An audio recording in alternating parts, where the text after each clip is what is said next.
नमस्कार दोस्तों, आपका स्वागत है। कर्म का ही सारा खेल है, यह लौटकर जरूर आता है।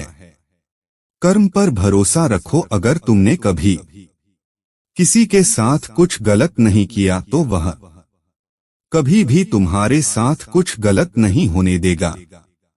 वो लोग अक्सर यही कहते हैं कि सब उसके कर्मों का फल है। किसी के साथ कुछ अच्छा हुआ तो यानी उसने भी कभी ना कभी किसी के साथ कुछ अच्छा ही किया होगा, और यदि किसी के साथ कुछ बुरा हुआ तो उसने भी कभी ना कभी किसी के साथ कुछ बुरा ही किया होगा।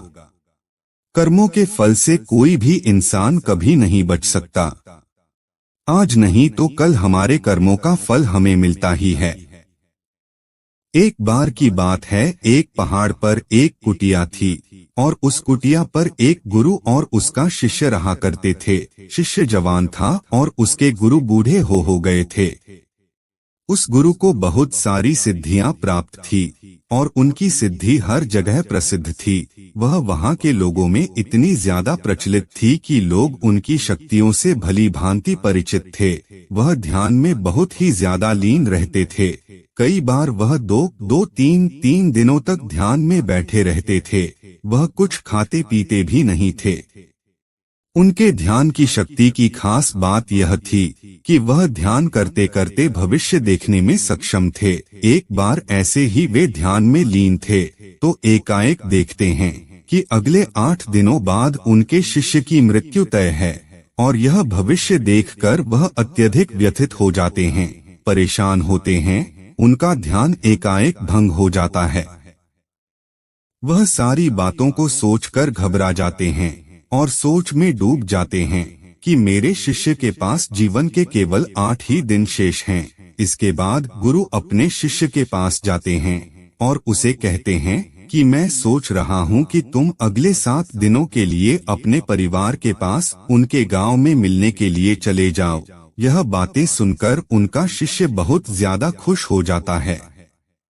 वह अपने गुरु को कहता है कि गुरुजी, सच में मुझे भी बहुत दिनों से अपने परिवार वालों की याद आ रही थी। मैं भी सोच रहा था कि मैं भी अपने परिवार वालों के पास जाकर मिल लेता हूँ।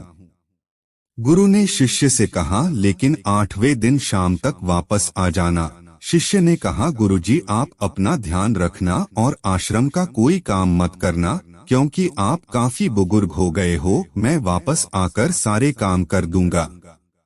वह अपने गुरु से आज्ञा लेते हुए पहाड़ी से नीचे की ओर चलना शुरू कर देता है, लेकिन वह इस बात पर ध्यान नहीं देता है कि उसके गुरु की आंखों में आंसू आए हुए होते हैं।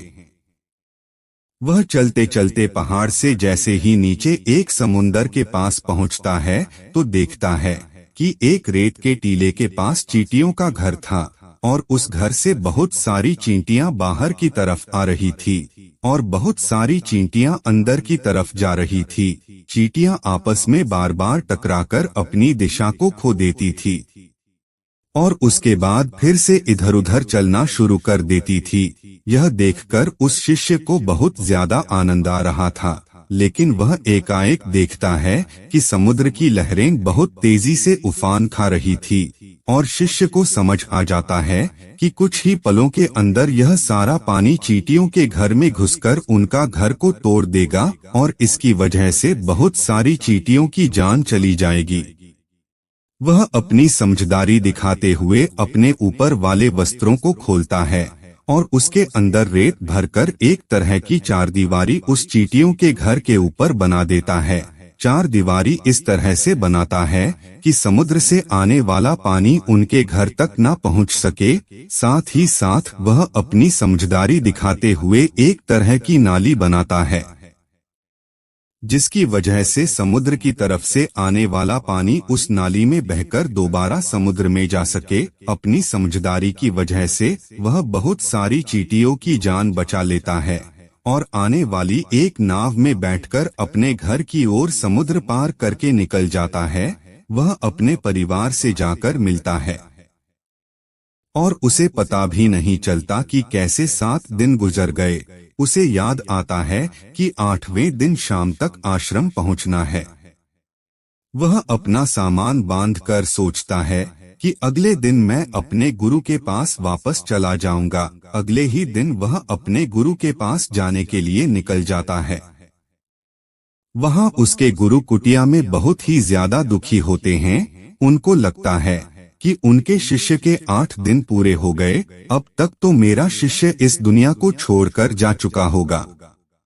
गुरु उसके दुख में होते हैं कि एकाएक वह देखते हैं कि कोई मनुष्य उनकी कुटिया की ओर आ रहा है। वह जब ढंग से देखते हैं तो उनको पता चलता है कि यह तो उन्हीं का शिष्य है जो उनकी ओर चला आ रहा है। वह दौड़कर एकाएक अपने शिष्य के गले लग जाते हैं। गुरु शिष्य से कहते हैं कि यहाँ से जाने के बाद प्रेम क्या क्या किया, मुझे सच सच बताओ। शिष्य कहता है, जब मैं पहाड़ी से मैं नीचे समुद्र की ओर जा रहा था और फिर चींटियों वाली बात बताई। उसके बाद गुरु समझ जाते हैं शिष्य ने बहुत सारी चींटियों की जान बचाई है और अपने कर्मों की वजह से ही वह शिष्य बच पाया था। गुरु के मुख से एकाएक निकलता है कि कर्म जरूर लौट कर आते हैं। शिष्य को गुरु की बात समझ में नहीं आई और वह आश्रम के कार्यों में लग गया। तो साथियों, इस कहानी से हमें यह सीख मिलती है कि जीवन में हमेशा ऐसे कर्म करो जो कि कभी लौट कर भी आए तो आपका भला ही करें। हमारे कर्म हमेशा लौटकर वापस जरूर आते हैं। हमेशा ध्यान रखें, किसी का भी बुरा ना सोचें, ना ही किसी का बुरा करे, सबका भला सोचे और यदि कोई बुरा भी करता है तो उसको भगवान के भरोसे छोड़ दे, क्योंकि भगवान सभी को कभी ना कभी उसके कर्म जरूर लौटाते हैं। दोस्तों, आपको वीडियो में दी गई जानकारी कैसी लगी कृपया कमेंट करके बताएं। ऐसे मोटिवेशनल वीडियो के लिए कृपया हमारे चैनल को लाइक, शेयर और सब्सक्राइब करें। धन्यवाद।